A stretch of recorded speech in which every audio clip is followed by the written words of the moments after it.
I had to balance a likely rehab from a pitcher or Nick Swisher with Mickey Callaway on my team, I may move my chips over to the side of the pitcher instead of the hitter. Plus, he can only affect my team once every 5 days, which is also different than trying to put Nick Swisher in the lineup 5 days a week. So what do you think? Would you do something like that? Would you be interested in bringing Ubaldo back here? I hadn't heard the Swisher thing, so that's interesting. I had just heard that they were considering trading him or trading for him and getting him back, and I thought it was lunacy.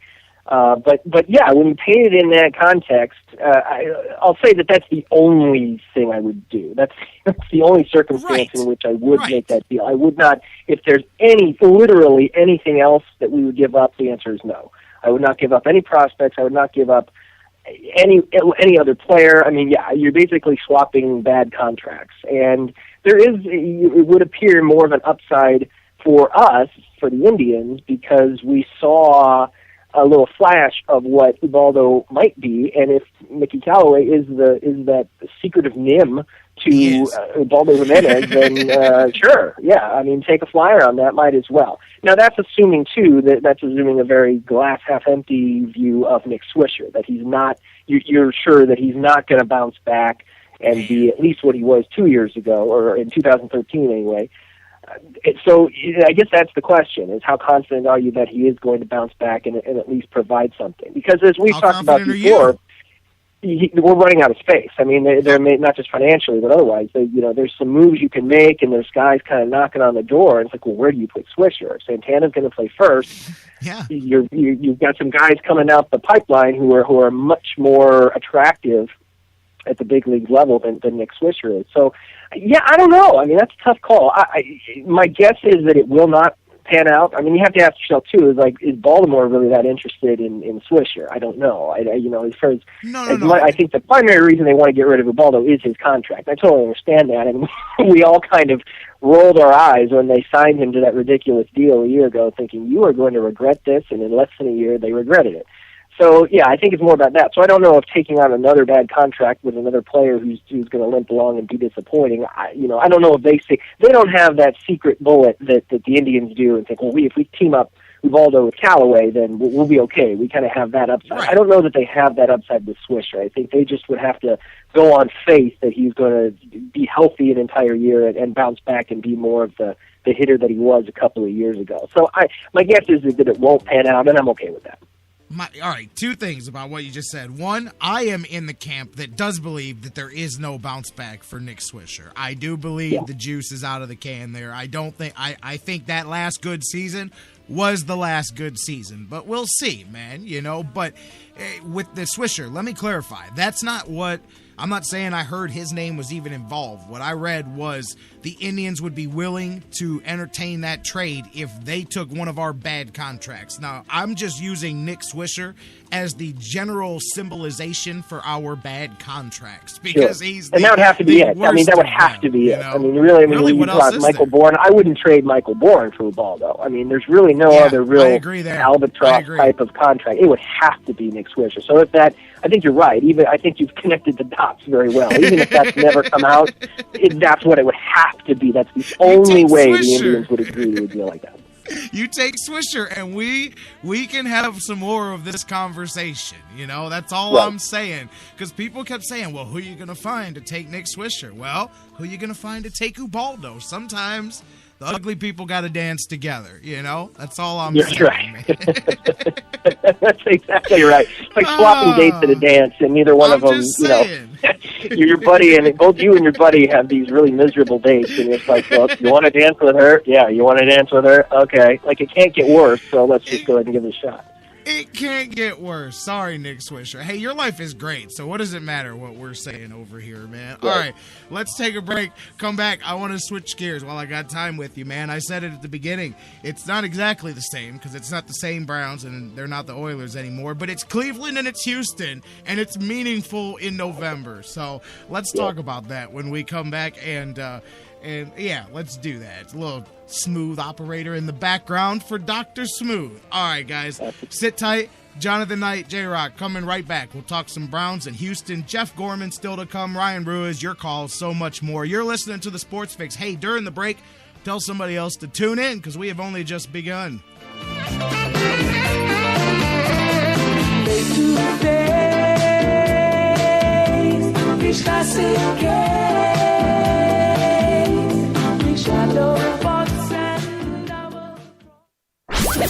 When it comes to Cleveland sports, we go from you can't touch this to I can't watch this. So listen to The Fix. It's easier on the eyes. Hey guys, let me get just a minute and talk to you because millionaires are being made all season long at DraftKings.com, America's favorite. Of course, you know we have our year. 1 week fantasy football means no season-long commitments. You play whenever you want. If you've got an injured player, and boy do I know about that, no problem. At DraftKings.com, it's like a new season every week. You're never stuck with the same players. You can pick your team in minutes and be on your way to winning huge cash. Nothing wrong with cash. This season, one listener turned $10 into $5,000. Another turned $2 into $10,000. A new millionaire has been crowned nearly every week this season at DraftKings.com. You could be next. Imagine winning $1 million in one day just for playing fantasy football at DraftKings.com. Get free entry into their $100,000 fantasy football contest this weekend, where first place takes home $10,000. Head to DraftKings.com now and enter promo code Spreaker to play for free at DraftKings.com. Bigger events, bigger winnings, bigger millionaires. Enter Spreaker for free entry now at DraftKings.com. DraftKings.com. That's DraftKings.com. The Sports Fix is on iHeartRadio. Download the free iHeart app today. Subscribe to the show and get your fix.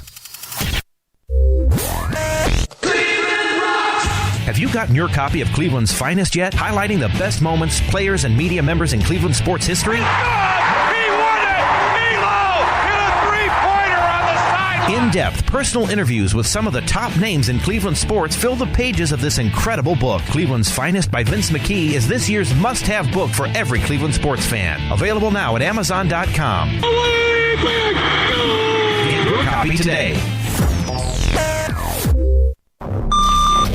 Fantasy sports lovers, you put so much time, hard work, and effort into playing week to week that it quickly stops being a fantasy and starts getting real. And when the smoke clears, you want to show off those victories with a real prize. I mean, a really real prize. Nobody does that like Fantasy Jocks. The crew over at Fantasy Jocks have beautiful, high-quality, and heavy-duty championship belts, rings, trophies, and so much more for all your fantasy sports needs. There's literally only one place to go. FantasyJocks.com. Hey everybody, this is Jerry the King Lawler from WWE, and you're listening to the Sports Fix.